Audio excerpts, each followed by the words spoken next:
मेरे सभी railway pensioner साथियों को नमस्कार। मैं हरिदासन हूँ, retired railway pensioners welfare association central railway के अध्यक्ष हूँ। साथ साथ में all India retired railway man federation का उपाध्यक्ष हूँ।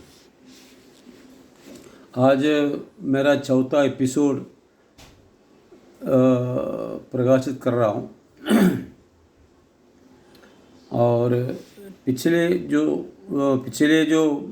वीडियो रिलीज़ करने के बाद एक हमारे साथी ने ये जो डेंटल सर्जन के बारे में कुछ कमेंट लिखा था। तो मैं आपको ये बता दूं कि जहाँ तक हमारी जो दांत की जो प्रॉब्लम है उसके लिए ये जो लोकल लेवल पे अपनी हॉस्पिटल में, रेलवे हॉस्पिटल में कोई मेडिकल प्रैक्टिशनर को या डेंटल सर्जन को फुल टाइम या पार्ट टाइम में रखने का जो अधिकार है, वो जो पावर है, वो तमाम अधिकार अपने अपने डीआरएम को दिया हुआ है। रेलवे बोर्ड ने ये अधिकार दिया हुआ है सारी डिवीज़न की मंडल अधिकारी को कि वो अपने अपने जो रेलवे हॉस्पिटल है वहाँ जो है वो डेंटल मेडिकल प्रैक्टिशनर को रखे या फिर डेंटल सर्जन को रखे। ये अधिकार दिया हुआ है और उसमें ये भी लिखा हुआ है कि उस मंडल में 3 ऑफिसर्स की कमेटी होना चाहिए, जिसमें अपना सीएमएस रहेगा, सीनियर डीपीओ रहेगा और सीनियर डीएफएम रहेगा। और डीआरएम इस पावर उनके अपना पावर को इस कमेटी के ऊपर डेलीगेट करेगा और ये उनका काम रहेगा कि हॉस्पिटल में अगर ज़रूरत है तो आप एक सीएमपी या फिर डेंटल सर्जन को रखें। ये पूरी पावर अपने अपने मंडल में मंडल अधिकारी और या इस कमेटी को दिया हुआ है। अब बहुत सारे जगह पर अपने अपने मंडल में या अपने अपने सीएमएस के लेवल पर इस अधिकार का सही इस्तेमाल नहीं होता होगा, वो अलग बात है, लेकिन ऑर्डर आदेश अपनी जगह पर है।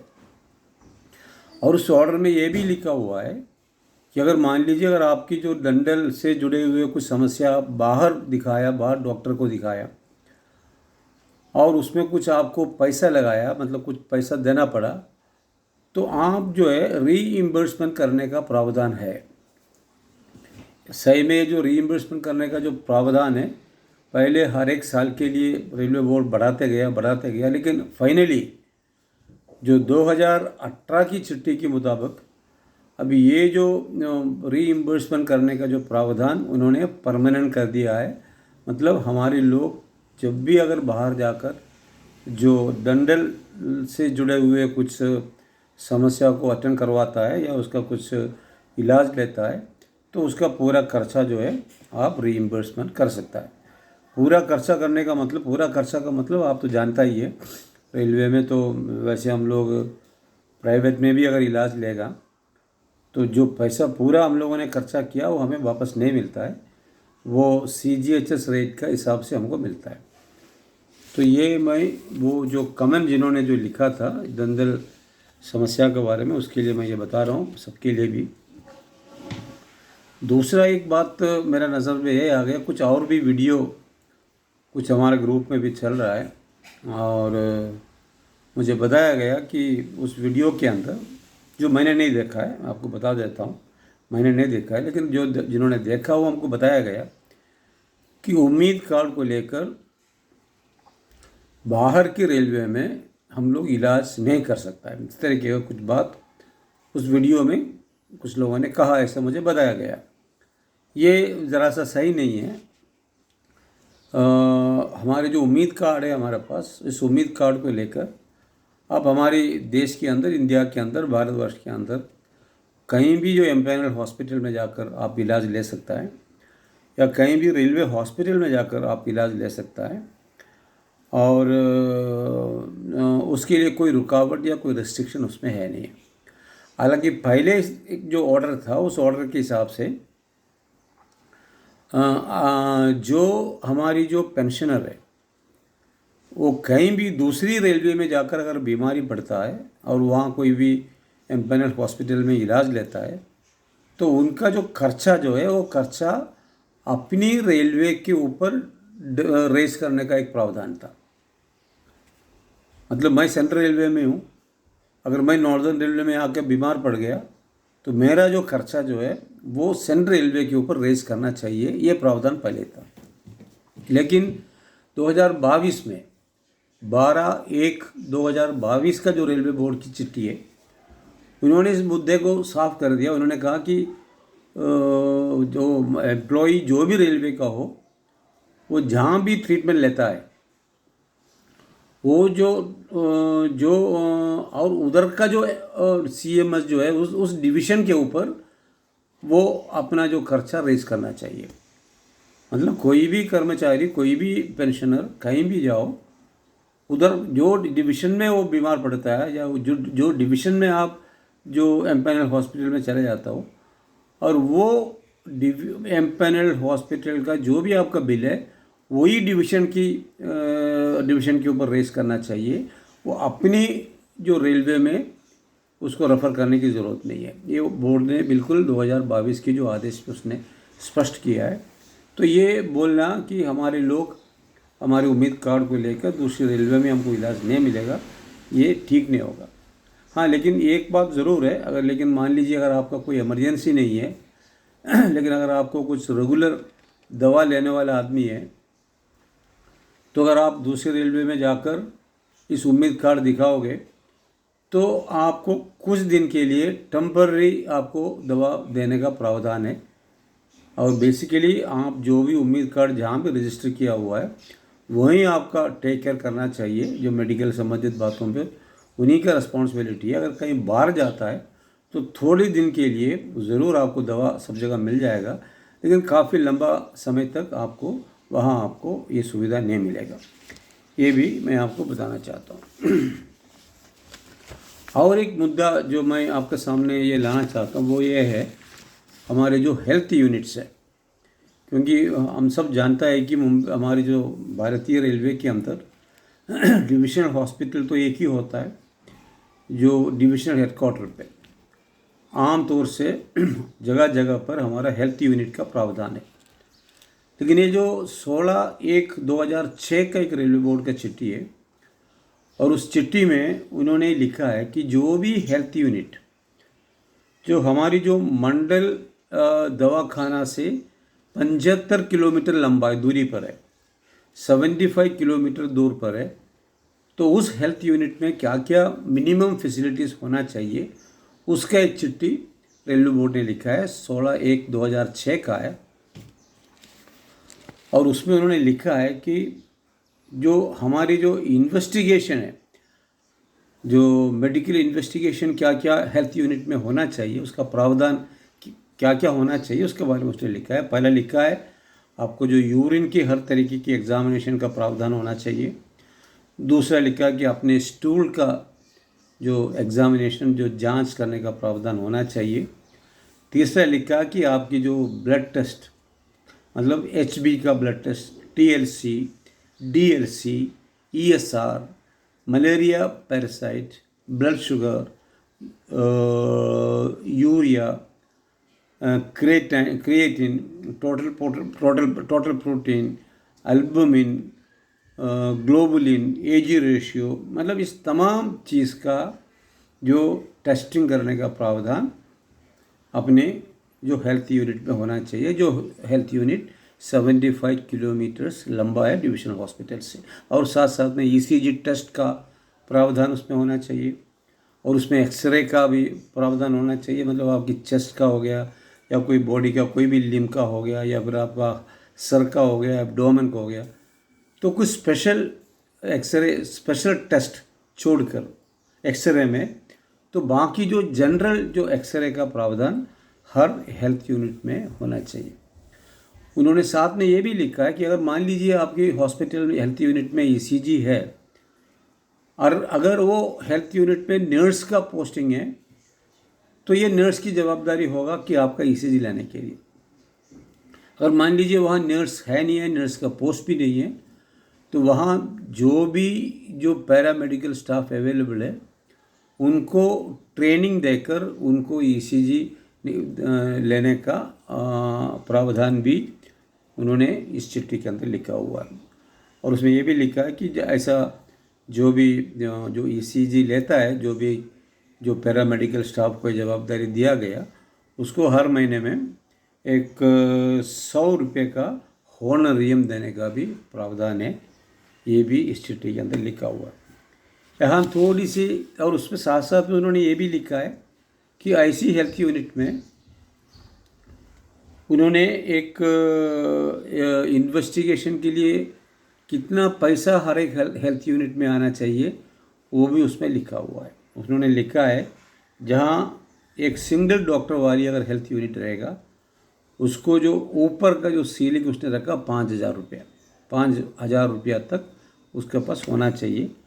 अगर 2 डॉक्टर है उसको 10,000 तक, 10,000 तक का हर मंथ जो सीलिंग उन्होंने रखने का काम किया। लेकिन ये सीलिंग का सवाल कब आता है? ये सीलिंग का सवाल तब आता है जब हेल्थ यूनिट में जो मैंने ऊपर पहले जो बताया गया ये सारी जो इन्वेस्टिगेशन का प्रावधान हो, तब जाकर ये 5,000 10,000 का सुविधा होना चाहिए। स्वाभाविक रूप से अगर मान लीजिए ऊपर का जो मैंने कहा कि ये प्रावधान नहीं है, तो ये सारी टेस्ट हमें बाहर करवाना पड़ेगा और स्वाभाविक तौर से उसमें 5,000 और 10,000 में तो काम बनेगा नहीं। तो उनका जो इम्प्रेस कैश है नेचुरली उसको बढ़ाना पड़ेगा। तो ये एक बोर्ड की चिट्ठी है। क्योंकि हम लोग हमारे जो पेंशनर्स है, जो गांव में लंबे लंबे जो रहने वाले लोग हैं, वो ज़्यादातर से अपने हेल्थ यूनिट के साथ में उनका रिश्ता रहता है। क्योंकि और जो मंडल हॉस्पिटल है या फिर हेडक्वार्टर हॉस्पिटल है वो काफ़ी लंबा रहता है। अब उसके बाद मैं हमारे जो एग्रीमेंट के बारे में आपके साथ में चर्चा करना चाहता हूँ। ये जो एग्रीमेंट है एक्चुअली 22 नवंबर 2021 का रेलवे बोर्ड का चिट्ठी है और उसका सब्जेक्ट उसने दिया है कि revised memorandum of understanding to be entered into with private empanelled hospitals. ये काफ़ी बड़ा चिट्ठी है, एक 15 पन्ने का चिट्ठी है। और उसमें जैसे कि मैंने आपको इसका पहले का जो एपिसोड में बताया, जो 16/6/2021 में जो रेलवे बोर्ड ने हमारी जो एम्पैनल हॉस्पिटल में हमें जो सुविधा मिलना चाहिए उसके बारे में जो भी इंस्ट्रक्शन उन्होंने दिया हुआ है, इस तमाम इंस्ट्रक्शन को उन्होंने और थोड़ा इलस्ट्रेटिव करके थोड़ा ज़्यादा स्पष्टीकरण के साथ में उन्होंने एग्रीमेंट के साथ में जोड़ने का काम किया। और उसमें लिखा है कि जो पैराग्राफ उसमें 1 से 9 पैराग्राफ तक जो है, इसके अंदर वो तमाम हमारी जो फैसिलिटीज़ है, सुविधा है, जो कंडीशंस है, ये तमाम चीज़ के बारे में उन्होंने इसके ऊपर इसमें लिखने का काम किया। अभी जो इसमें हम शुरुआत करते हैं, जो पेज नंबर 2 है, 2 और 3 है, इसमें उन्होंने CGHS पैकेज रेट इसके बारे में उन्होंने लिखा है कि CGHS पैकेज किसको हम कहते हैं। क्योंकि अब तो आपको तो मालूम है, जब कोई बीमारी का इलाज के लिए हम लोग जाता है और मान लीजिए अगर कोई बाईपास है या कुछ मेजर ऑपरेशन है, तो एक CGHS का एक पैकेज रहता है और उसका एक रेट भी रहता है। और उस पैकेज के अंदर जब हम लोग एडमिट होने के बाद वहाँ से डिस्चार्ज होने तक की जो टोटल जो खर्चा है वो उन्होंने उसके अंदर पकड़ा हुआ है। जैसे कि आपका जो रजिस्ट्रेशन फ़ीस है, तो आपका एडमिशन फ़ीस है, आपके एकोमोडेशन चार्जेस है और डाइट चार्जेस है, आपका ऑपरेशन चार्जेस है, इंजेक्शन चार्जेस है, ड्रेसिंग चार्जेस है, डॉक्टर कंसल्टेंट विजिटिंग चार्जेस है, ICU चार्जेस है, मॉनिटरिंग चार्जेस है, ट्रांसफ्यूशन चार्जेस है, ब्लड प्रोसेसिंग चार्जेस है, द एनेस्थेशियाटिक चेकअप है, द एनेस्थेशिया चार्जेस है, ऑपरेशन थिएटर का चार्ज है, प्रोसीजरल चार्जेस है, सर्जन्स फीस है, कॉस्ट ऑफ सर्जिकल डिस्पोजेबल्स है, and all sundries used during hospitalisation, मतलब हॉस्पिटल में एडमिट होने के समय पर आपने जो भी चीज़ खरीदा बाहर से वो उसका इंक्लूसिव उसको उसने जोड़ दिया है। और जो दवा का जो कॉस्ट है सारी दवा वो भी उसके अंदर जोड़ दिया उन्होंने। और जो दूसरी जो नॉर्मल जो आपका जो टेस्टिंग होता है ब्लड का, यूरिन का या फिजियोथेरेपी जो होता है, इस तमाम चीज़ को उन्होंने इंक्लूड करते हुए, जोड़ते हुए उन्होंने एक पैकेज रखा। जो पैकेज जिसको आमतौर से हम लोग जानते हैं कि इसको एक CGHS पैकेज ऐसा बोला जाता है। और इस पैकेज की जो रेट है, मतलब हर एक जो डायग्नोसिस या हर एक जो आपका जो टेस्टिंग बोलो या डॉक्टर की जो ऑपरेशन बोलो, जो भी है, उन्होंने हर एक जो एक्शन जो हॉस्पिटल से होता है उसका एक फ़ीस का प्रावधान नहीं है उधर। उन्होंने सारी चीज़ मिलकर उन्होंने एक पैकेज बनाया और उस पैकेज का जो रेट है उस हिसाब से रेलवे उनको रीइंबर्समेंट करता है प्राइवेट हॉस्पिटल को।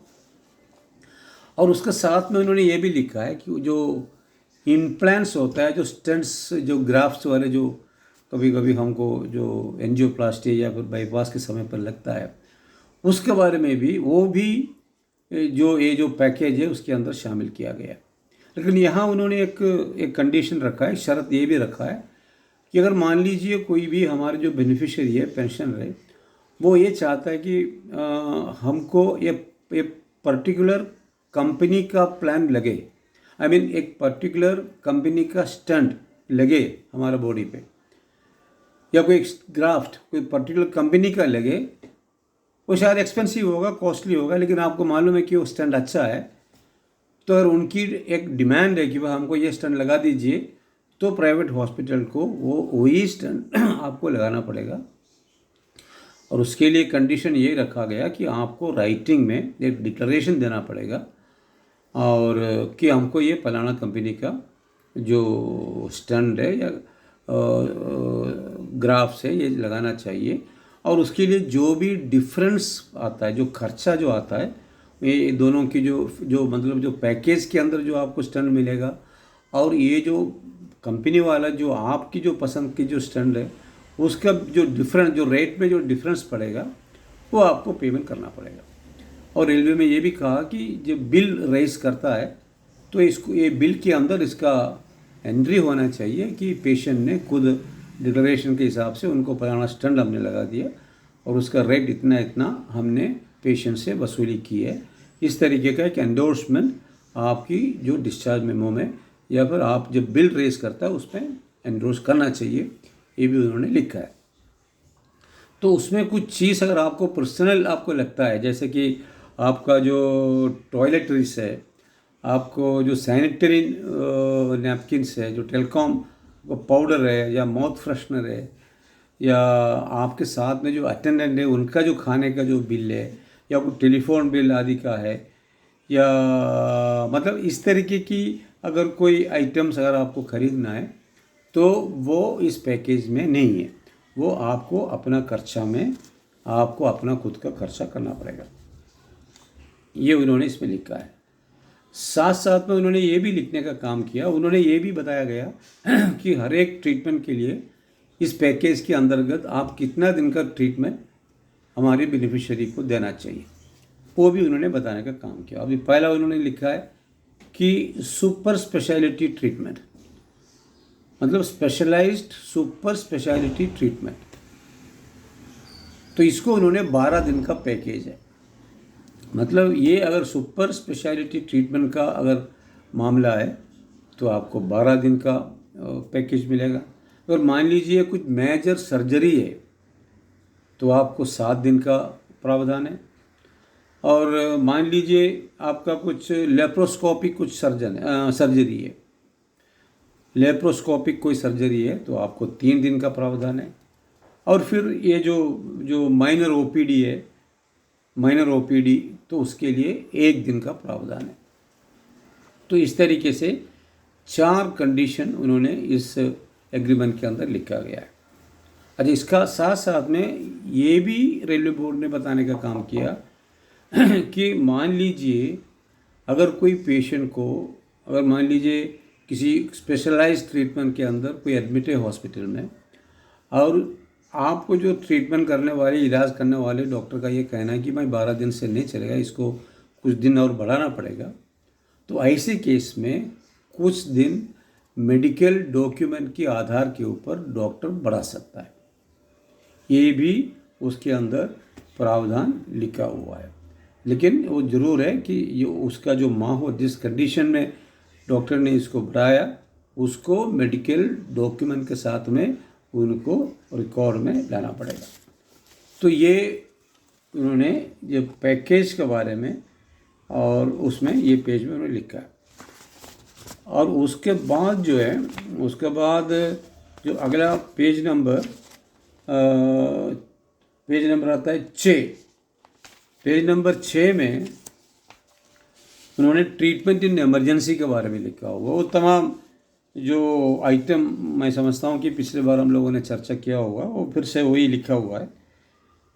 मतलब इमरजेंसी क्या है, ये सारी चीज़ें उसमें लिखा हुआ है जो मैंने लास्ट टाइम में आपको बताया था। ये जो acute coronary symptoms, vascular attacks, abdomen pain, road traffic accident, acute poisoning, ये सारी चीज़ें उन्होंने जो लिखा हुआ है, इलेक्ट्रिक शॉक, ये सारी चीज़ें लिखा हुआ। और आखिरी में लिखा है कि any other life threatening condition. अभी हमारे लाइफ थ्रेटनिंग कंडीशन को कौन पहचानेगा? हम तो ये समझूंगा, हमें अगर मान लो कुछ चक्कर भी आ गया तो मैं यही मानूंगा भाई एक लाइफ थ्रेटनिंग है ना। जो जब तक हमको कोई रेलवे प्राइवेट एम्पैनल हॉस्पिटल में नहीं जाओगे और वहाँ हमारा जांच नहीं होगा, इन्वेस्टिगेशन नहीं होगा, तो ये पता नहीं लगता है कि हमारा लाइफ थ्रेटनिंग में सही में लाइफ थ्रेटनिंग है या नहीं है, कंडीशन क्या है।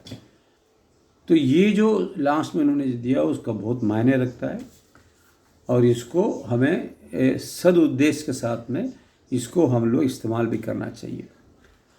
तो ये लिखा है उन्होंने जो इमरजेंसी सिचुएशन के बारे में।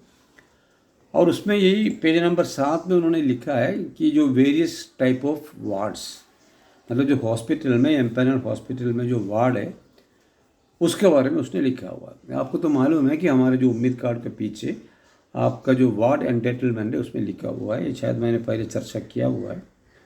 उसमें लिखा है कि आपका जो 47,600 47,600 तक आपको जनरल वार्ड मिलेगा और 47,601 से लेके 63,100 तक आपको सेमी प्राइवेट वार्ड मिलेगा और 63,101 के ऊपर जो भी लोग सर्विस में था तभी जो पगार लेता था उनको प्राइवेट वार्ड मिलेगा।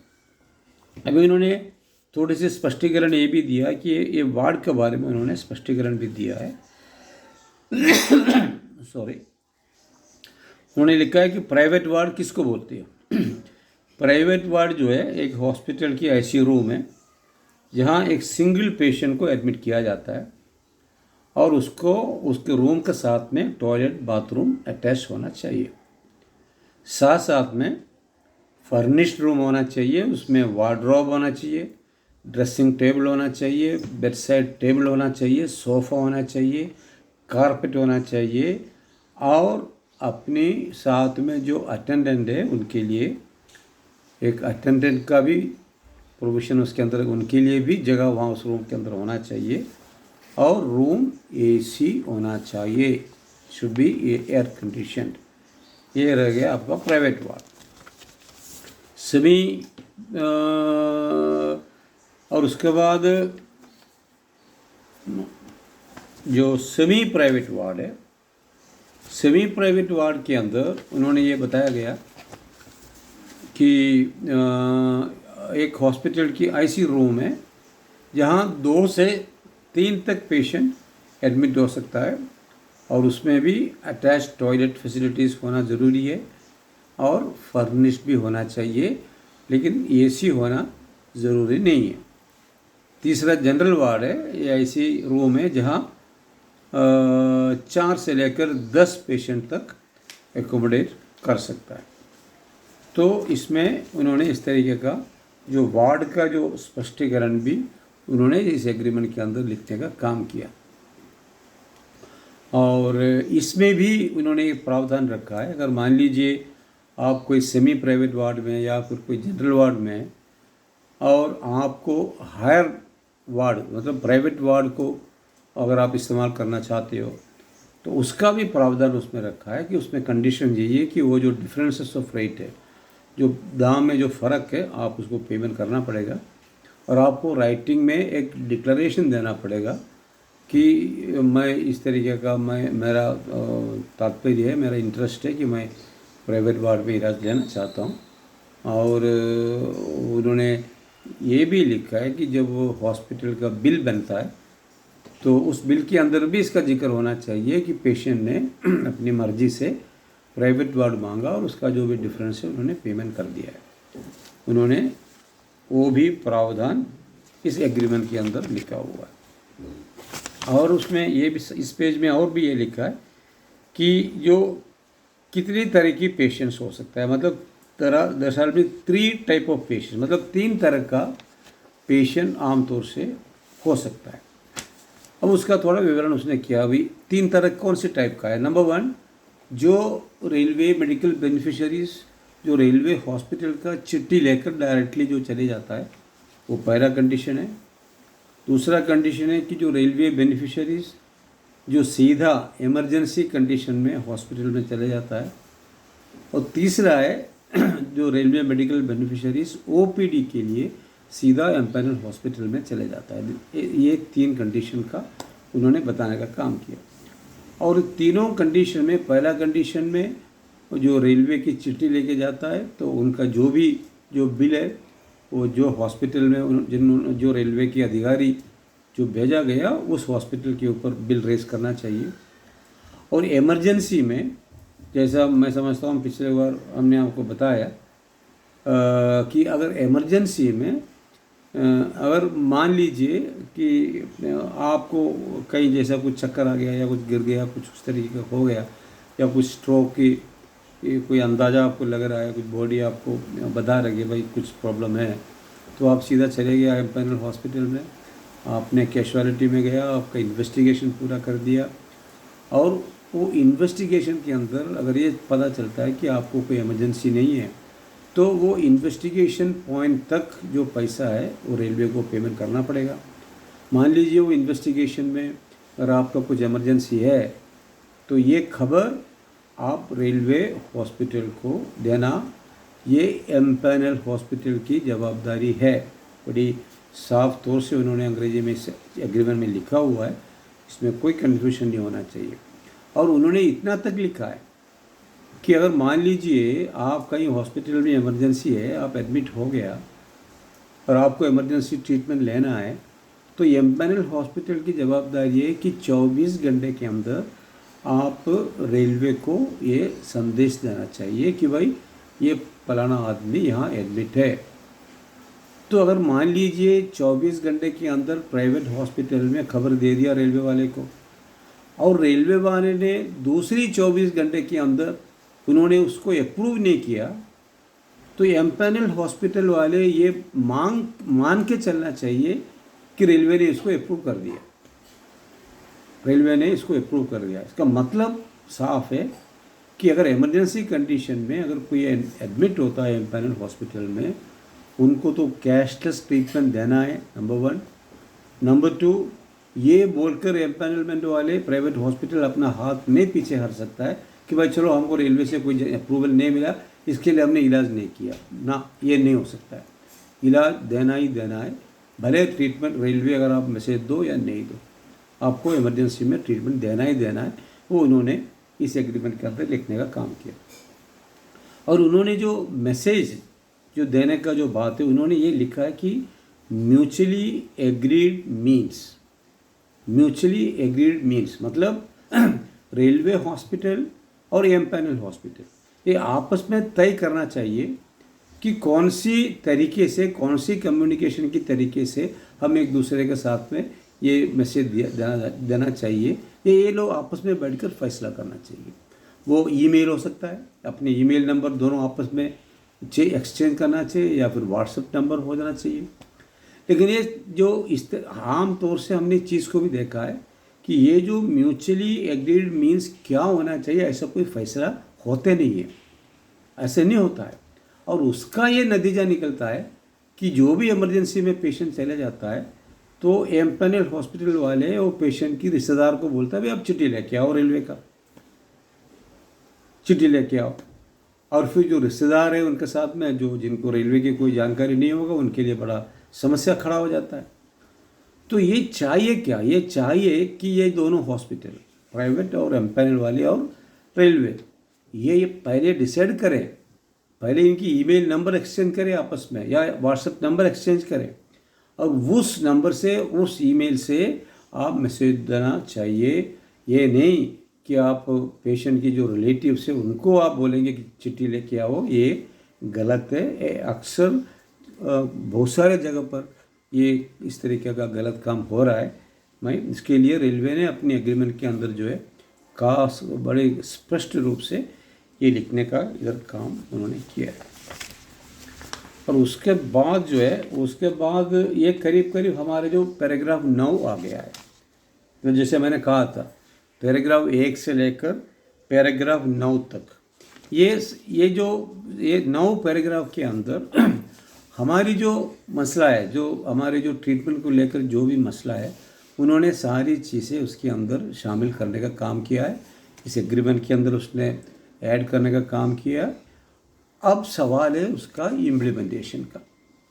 अक्सर हम लोग ये सोचते हैं कि भाई चलो रेलवे हमारे लिए क्या कर रहा है, कुछ नहीं होता है, रेलवे की तरफ से कुछ ऑर्डर्स नहीं आया है, या फिर हमको ये होना चाहिए था, हमको ये नहीं मिलता है, हमको वो नहीं मिलता है। मतलब अक्सर ये हमारे कुछ लोगों का कहना है। इसकी 2 कारण है। एक तो ये कारण है कि हमारे लोगों को जानकारी नहीं है कि हमको क्या क्या मिलना चाहिए। रेलवे ने तो मेडिकल सर्विस को आउटसोर्स कर दिया, एम्पैनलमेंट कर दिया प्राइवेट हॉस्पिटल को। अब उसके बाद हमको क्या क्या सुविधा हमको मिलना चाहिए इसका जानकारी हमारे लोगों में नहीं है। और ये हमारा ये वीडियो बनाने का पहला हमारा मकसद यही है कि कम से कम पूरा नहीं है तो भी छोटा मोटी तरीके से जितना हमसे होता है उतना हम लोगों को, अपने साथियों को बता दूं कि भाई आपको क्या क्या मिलना चाहिए, आप किस किस चीज़ के लिए हकदार हैं। तो एक वीडियो का माध्यम से हमारा ये कोशिश हमने किया है। अब दूसरा है कि हमारी तमाम जो पेंशनर्स एसोसिएशन के लोग हैं, जो all India retired railwaymen's federation से जुड़े हुए लोग हैं, हम लोग इस बात को समझना चाहिए हमारी हर एक छोटे छोटे मुद्दों को लेकर रेलवे बोर्ड की आदेश आज मौजूद है। हमारी जो मेडिकल से जुड़े हुए छोटे छोटे मुद्दे से लेकर बड़े बड़े मुद्दे तक रेलवे बोर्ड की इंस्ट्रक्शंस आज मौजूद है। ज़रूरी इस बात का है इसको इम्प्लीमेंट करवाने का है। अब इम्प्लीमेंट कैसा होगा? अगर हमारे लोगों को इसका जानकारी नहीं है तो हम क्या लेकर इम्प्लीमेंट कराएगा? तो ये ज़रूरी पहला है कि हमारी एसोसिएशन के लोगों को ये पूरा जानकारी होना चाहिए। और फिर हम लोगों का अवेयरनेस आपकी तरफ से, आप अपनी लोगों का अवेयरनेस बढ़ाने का काम करना चाहिए। फिर हम रेलवे प्रशासन के साथ में बैठकर बातचीत करके जो भी बोर्ड की जो आदेश जो लागू नहीं होता है उसके ऊपर आप रेलवे प्रशासन के ऊपर दबाव डालने का काम करना चाहिए। और मुझे इस बात को आपको बताने के लिए बड़ा खुशी लग रहा है कि हमारी जो सेंट्रल रेलवे की जो महाप्रबंधक जी ने स्वयं इस मामले में दखलंदाज की और उन्होंने अपनी पीसीएमडी को कहा कि भाई आप इनके साथ में बैठकर जो मेडिकल की सारी समस्याओं को चर्चा करो और उसको निपटा दो। और हमारा मीटिंग हुई पीसीएमडी के साथ में, और पीसीएमडी के साथ में मीटिंग होने के बाद हमने सारी मुद्दा का एक मिनट्स बना दिया और हमारे मुख्यालय ने ये तमाम मंडल को इसका कॉपी भेजने का भी काम किया। अब तमाम मंडल में कॉपी मिलने के बाद हम मंडल अधिकारी को भी मिले। और मुझे गर्व की बात है, मुझे बड़ी खुशी होती है ये आपको बताने के लिए, हमारे जो मंडल अधिकारी मुंबई डिवीज़न सेंट्रल रेलवे की, उन्होंने भी इसका जायज़ा लिया, उन्होंने समझा इस बात को और उन्होंने तुरंत 4-5 ऑफिसर को आदेश दी, जैसे हमारा सीएमएस को, डीपीओ को, डीएफएम को और डीएन साहब को, सारी लोगों को आदेश दी कि आप इनके साथ में बैठिएगा और चर्चा करो, जो भी हमारे मंडल में जो लागू नहीं हुआ इसको लागू कराओ, कार्रवाई करो, कदम उठाओ। ये भी आदेश हमारे मंडल अधिकारी ने इनको दिया, मीटिंग किया, लेकिन वो मीटिंग हम अटेंड नहीं कर पाया। हमारा गलती था क्योंकि हम लोग दिल्ली से आया हुआ था, कुछ कम्युनिकेशन गैप रह गई तो हम मीटिंग अटेंड नहीं कर पाया वो। लेकिन हमारी जो रेलवे अधिकारी लोग इसका ज़रूर ये नोटिस लेता है और ये हमारे लिए बहुत खुशी की बात है। बहुत हमें तो बड़ा गर्व महसूस हो रहा है कि भाई चलो हम सीनियर सिटीजन की बातों का सुनाई हो रहा है, बड़ा अच्छा लग रहा है, बड़ा खुशी लगता है हमारे दिल में। तो ये हमारी सारी जोन में, सारी डिवीज़न में जो हमारी जो पदाधिकारी है, आप लोग इस बात को ध्यान रखें और हमारी पेंशनर्स भाइयों को मदद करने का काम करें। एक बात मैं और बोलना चाहता हूँ, जो भी बातें मैंने कही है पिछले 3-4 एपिसोड में, तो उसमें किसी भी मुद्दे को लेकर आपको किसी को कोई बोर्ड की चिट्ठी की कॉपी की अगर ज़रूरत है तो आपकी जो व्हाट्सएप नंबर हमको बताइएगा, कमेंट बॉक्स के अंदर लिखिएगा, तो मैं उस चिट्ठी का PDF बनाकर मैं आपको भेजने का काम हम लोग करेंगे। आखिर में हमारे जो मेडिकल से जो रिलेटेड समस्या मैं समझता हूँ यहाँ करीब करीब ख़त्म होता हूँ। इसके बाद मेरा ऐसा एक विचार है, अगर आप लोग सहमत थे तो क्योंकि आजकल हमारे बहुत सारे काम जो है वो डिजिटलाइज हो गया है। अभी मान लीजिए हमारा किसी का PPO अगर निकालना है, मान लो 7वां पे कमीशन के बाद किसी का पेंशन, हमारा सबका पेंशन रिवाइज हो गया तो आपको रिवाइज PPO नहीं मिला तो आपको ऑनलाइन आप अपने रिवाइज PPO जनरेट कर सकते हैं। उसके लिए एक अर्पण का ऐप है, और अर्पण ऐप के अंदर आप जाओ तो आप उसको अपना रिवाइज PPO जनरेट कर सकता है। अगर मान लीजिए आपको उम्मीद कार्ड अगर बनाना है तो आप उम्मीद का ऐप है, उसमें जाकर आप अपना नया उम्मीद कार्ड जनरेट कर सकता है। और उस उम्मीद कार्ड के अंदर आप किसी को एडिट करना है, किसी का नाम डालना है, किसी का नाम निकालना है, डेथ हो गया कोई मेडिकल बेनिफिशियरी का, अटेंडेंट का, या आपका जो डिपेंडेंट रिलेटिव्स का, तो अगर उनका नाम डिलीट अगर करना है तो आप खुद घर बैठे बैठे आप उसको डिलीट कर सकता है। उसके लिए अर्पण है यानी उसके लिए उम्मीद का एक ऐप है। अभी आपको तो मालूम है नवंबर महीने में हमारा लाइफ सर्टिफिकेट देने का काम शुरू होगा, लेकिन 80 और एबव वालों के लिए वो अक्टूबर से ही लाइफ सर्टिफिकेट देने का प्रावधान है, और जो 80 का पहले वाले जो पेंशनर्स हैं उनको नवंबर में लाइफ सर्टिफिकेट देना है। अगर हम चाहे तो ये जो लाइफ सर्टिफिकेट देने का जो काम है, हम हमारी एसोसिएशन के दफ्तर में हम लोग बैठकर हम हमारे लोगों को लाइफ सर्टिफिकेट जनरेट करके दे सकता है। उसके लिए चाहिए एक कंप्यूटर चाहिए, एक लैपटॉप चाहिए, एक प्रिंटर चाहिए, और एक आपका जो थंब इम्प्रेशन वाला एक छोटा सा मशीन चाहिए, वो 4-5 हज़ार रुपये का कीमत है उसका। तो ये सारी चीज़ें जो डिजिटलाइजेशन जो किया रेलवे ने, हम लोग डिजिटलाइजेशन से डर के मारे पीछे हटने का कोई फ़ायदा है नहीं है। अब डिजिटलाइजेशन तो होते रहेगा। कोशिश हमारे तरफ से ये होना चाहिए कि हम जितना हो सके उसको समझने का कोशिश करें, और हम समझने के बाद हमारे कुछ दूसरे लोगों को समझाने का कोशिश करें। तो मैं सोच रहा था कि मैं चाहता हूँ कि जो अगला एपिसोड है हम एक एक सब्जेक्ट को लेकर हमारी जो अलग अलग जो अर्पण है, आपकी जो उम्मीद है, लाइफ सर्टिफिकेट है, तो इसको लेकर एक छोटा सा एपिसोड करें। तो ये हमारा सोच है। अगर आप लोगों को सही लगा, ठीक लगा, तो आप ज़रूर हमारे कमेंट बॉक्स में आपका राय रखिएगा। और बस आज इतना ही है।